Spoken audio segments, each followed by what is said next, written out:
Previously on Tomodachi Life. A new island was created by the almighty lookalike. His goal, to fill this island with unique and wonderful me's and watch as their lives unfolded and entangled with one another's. He began by selecting 9 me's to begin living on the island. Joey Lanzer, the adventurer. Rebecca McNerd, the brainiac. Charles Snoodworth, the lone wolf. Brad Jenkins, the entertainer. Kathy Nummy, the dreamer. Jasper Ito, the thinker. Anna Kicklane, the go-getter. Alan Wrench, the charmer. And Cassandra Momonu, the trendsetter. These were the 9 me's that the lookalike had chosen to begin his dream of creating a truly wondrous island, and to provide good entertainment. This is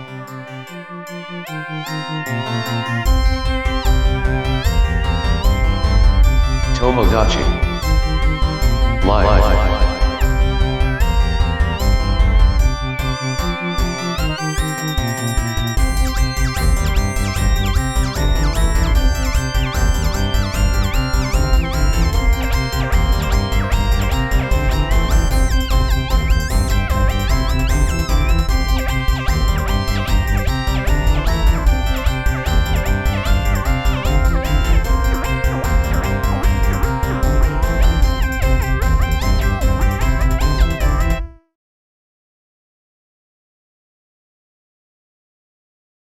Love and life blooms on Boxland Island. Since opening the island to the public, the residents have grown accustomed to the comings and goings of their new island living. The residents have welcomed the new visitors with open arms, warm smiles,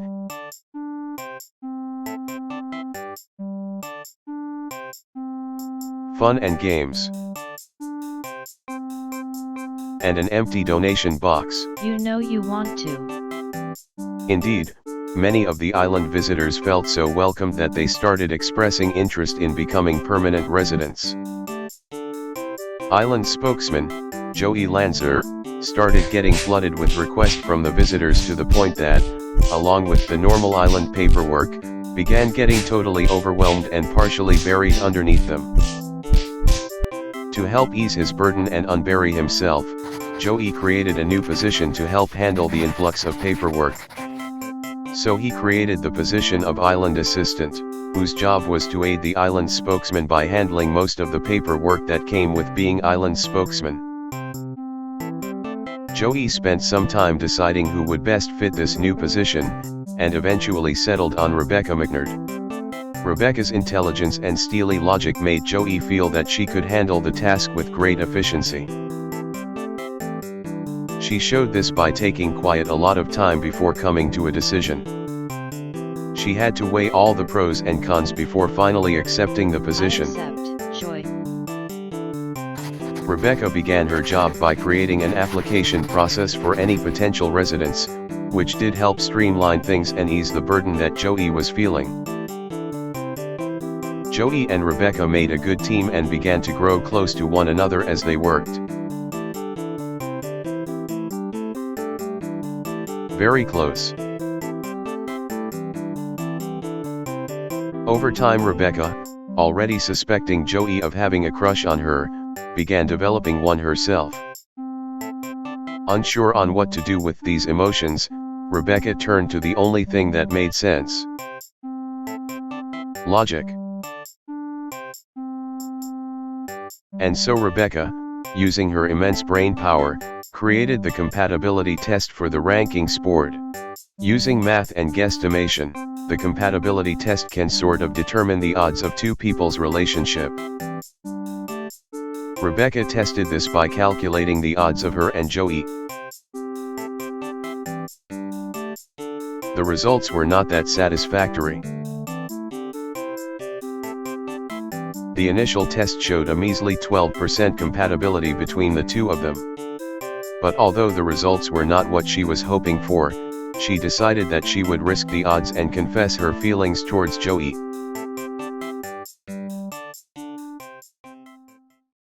and so she arranged a meeting between the two of them on the beach where she confessed her feelings to Joey and asked him to be her boyfriend.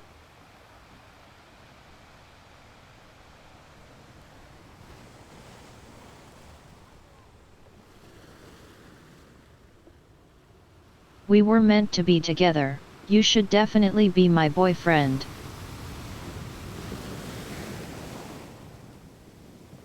Sure.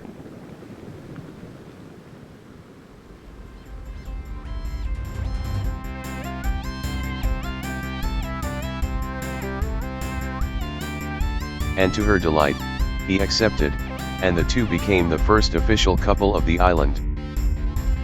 Gossip about their relationship immediately began spreading. Can you believe that Joey and Becca actually started dating? Holy shit. Apparently she made this thing to calculate their chances. Seriously? Upon hearing this, Kathy went to the board and tested the chances between her and Ito. It wasn't good either.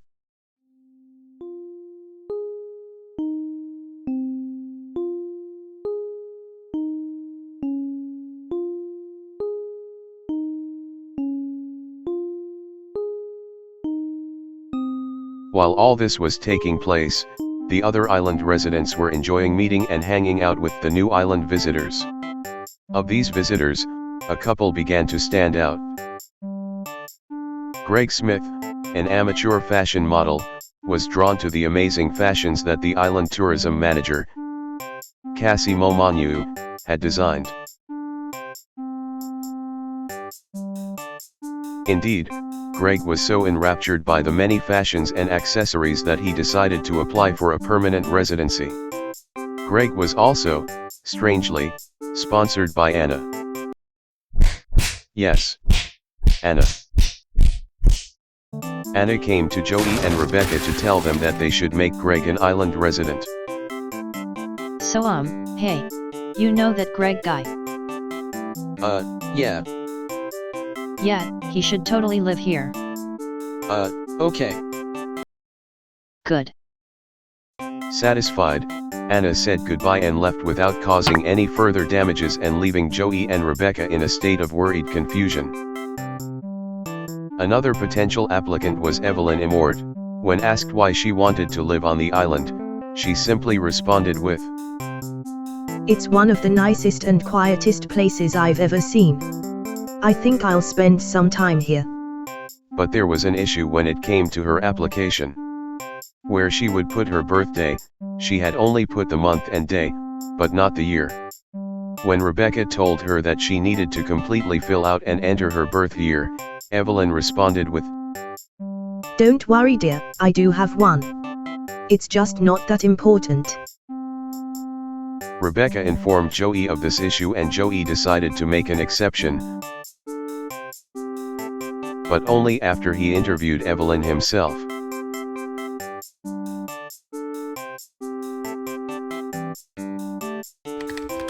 After all the paperwork was completed, Joey finalized their application and thus Greg and Evelyn became Boxland's first new residents. And so a new chapter on Boxland Island had begun, with two new faces and a new romance.